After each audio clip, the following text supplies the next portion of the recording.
இந்த நாளினுடைய கர்த்தருடைய வார்த்தை யோவான் எழுதின சுவிசேஷம் 14வது அதிகாரம் அதனுடைய 21வது வசனத்தினுடைய முன்பகுதி. என் கற்பனைகளை பெற்றுக்கொண்டு அவைகளை கை கொள்ளுகிறவனே என்னிடத்தில் அன்பாய் இருக்கிறார். ஆண்டவரிடத்தில் நாம் அன்பாய் இருக்க வேண்டும்.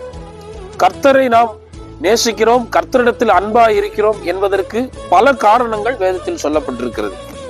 அதில் ஒரு முக்கியமான காரணத்தை இங்கே யோவான் நமக்கு ஞாபகப்படுத்துகிறார். என் கற்பனைகளை பெற்றுக்கொண்டு அவைகளை கை கொள்ளுகிறவனே.